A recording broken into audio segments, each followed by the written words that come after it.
Buenas tardes, profesor. Yo soy Lisbeth Padilla de México y bueno, pues es maravillosa su ponencia. Muchísimas gracias por compartir su investigación con nosotros. Escuché que la parte de su conclusión fue como que observar más la seguridad humana para ese efecto. Nosotros en México tenemos un estado que está saliendo del neoliberalismo, yo le pudiera llamar necroneoliberalismo, en donde el capital se obtiene a través de la violencia y a través de la muerte, por eso necroneoliberalismo. Yo creo que la parte económica de la delincuencia organizada está muy por encima de una parte económica que pudiera representar el Estado. Quiere decir que la delincuencia organizada rebasa por mucho la actividad estatal. Nosotros actualmente, con este gobierno de la República, tenemos políticas de austeridad. ¿Eso qué quiere decir? Bueno, pues que no se le está inyectando capital a áreas como la salud, como por ejemplo también la seguridad. Tenemos una Guardia Nacional de reciente creación, la cual se está utilizando para neutralizar la migración en nuestra frontera sur, para toda la parte de la crisis humanitaria que está existiendo en América Latina, incluido mi país. Ahora, con respecto a la seguridad, nosotros tenemos una restricción al ejercicio de los derechos humanos para nuestros policías. Nuestros policías son mal pagados, eso es una realidad, y a ellos se les puede despedir en cualquier momento sin ningún tipo de derecho laboral. Si ellos ganaran el asunto, bueno, pues entonces no se les podría reincorporar a sus labores. Eso por un lado de la seguridad. Ahora, la parte de la cuestión ciudadana, en México, la mitad de mexicanos, nosotros somos aproximadamente 130 millones de mexicanos, la mitad está en extrema pobreza. En extrema pobreza quiere decir que no tienen ni para comer y ni un lugar para vivir, ¿no? Incluso, y por supuesto que las cuestiones de trabajo pues son muy escasas. La revista Fortune, que es una revista norteamericana que está del nivel de Forbes, en el último lustro a nosotros nos tomó, digo a nosotros desde el crimen organizado, nos mencionó como la quinta economía más importante del mundo. Desde el crimen organizado, es decir, el cártel de Sinaloa, después de la mafia rusa, las dos mafias italianas y de la yakuza japonesa, el cártel de Sinaloa, bueno, pues lo consideran ellos como la quinta potencia económica mundial. Entonces, en este sentido, pues obviamente que esta parte de la seguridad ciudadana, de la seguridad humana, al contrario, la seguridad de mi país, no sé en los demás de América Latina, se convierte en un negocio. A mayor inseguridad, ¿verdad? La parte de la seguridad privada prolifera más y bueno, pues se hacen ricos aquellos que otorgan la seguridad. Entonces mi pregunta es la siguiente, bajo este contexto, doctor, ¿usted qué es lo que opina? Primero, si aquí en Europa, desde su investigación, les preocupa esto que está pasando en América Latina, es decir, que si de alguna forma en estados fuertes como el alemán, un estado fuerte, bueno, yo me refiero, o yo así lo conceptualizo, como aquel que puede hacer frente al ejercicio de los derechos humanos desde una perspectiva económica, porque un derecho humano cuesta. Entonces, si a ustedes como Alemania o como la Unión Europea les preocupa lo que está pasando en América Latina en virtud de que pudiera tener una repercusión económica para ustedes. Esa sería la primera pregunta. Y la segunda, si existe alguna política pública internacional, igual desde Alemania o desde la Comunidad Europea, para efecto de, no sé si neutralizar, pero quizás sí tratar de que no llegue ese impacto hacia ustedes. Eso sería. Directamente o correccionamente. Es mucho. Bueno, es un paquete de preguntas. Si preocupa es una cosa, otra es si hay una forma de una política internacional para atacar eso. Me preocupa, bueno, ¿dónde comenzar? El interés por América Latina seguramente no tiene la prioridad en Alemania, porque hay otros problemas en la Unión Europea o en el Medio Oriente, cómo manejar el caso de China, eso es hace por lo menos dos décadas y medias. El interés ciudadano común por América Latina es como en todo el mundo, está muy focalizado a cosas espectaculares, ¿no? Por ejemplo, Bolsonaro hoy tiene mucha resonancia en la prensa alemana. México, exactamente por este tema, dice, ningún gobierno ha manejado ese problema en México. Son temas espectaculares, ¿no?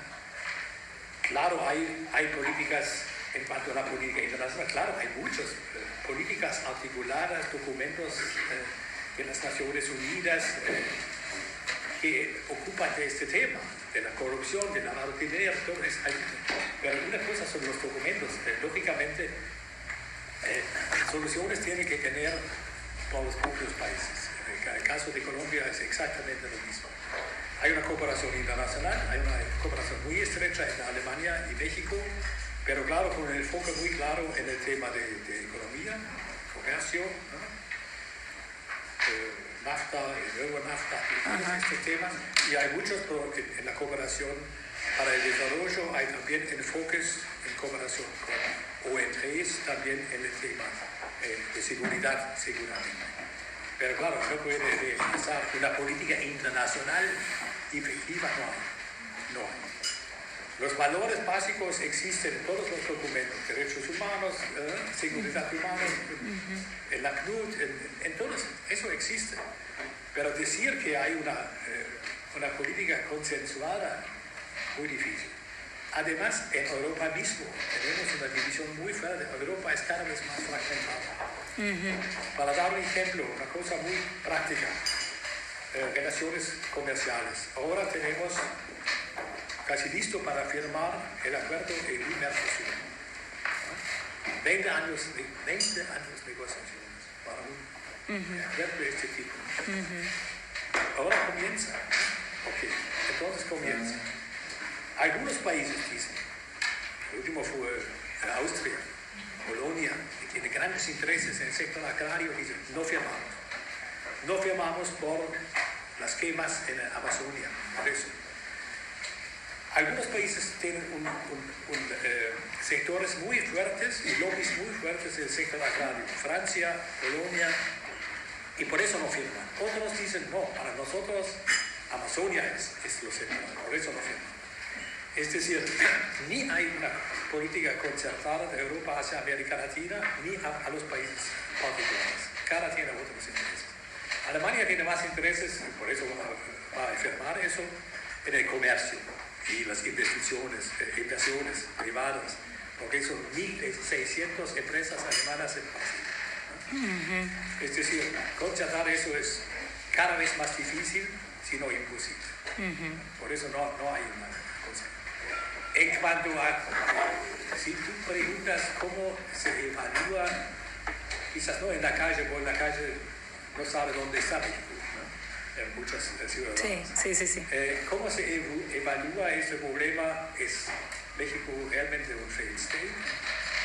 Yo creo hay consenso, por lo menos en el ámbito académico, que todas las políticas hasta ahora han fracasado en México. Yo tengo un colega que ha escrito un muy buen libro sobre el crimen organizado y cómo manejar eso, el tráfico de drogas, que a muchos años ha vivido en México, también en el sector académico y también en la fundación política. Y él ha dicho, para él la única solución es casi un fracaso esta recomendación. O sea, relativamente exitoso en cuanto a las carteles de droga en México fue el PRI, porque existía una forma de convivir. Sí. Dejamos los terrenos y ustedes no entran en eso. Claro. Llegó a consensos. Es el propio gobierno, sí. Es realmente frustrante. Sí. Y yo me pregunto si, entre tanto, no es tan expandido ese sector que está permeando todas las capas de la sociedad, que esta convivencia no es convivencia, es supervivencia. Ninguna tiene una receta, ninguna. Pero el contexto económico, social, y has mencionado eso, es lógicamente es fundamental.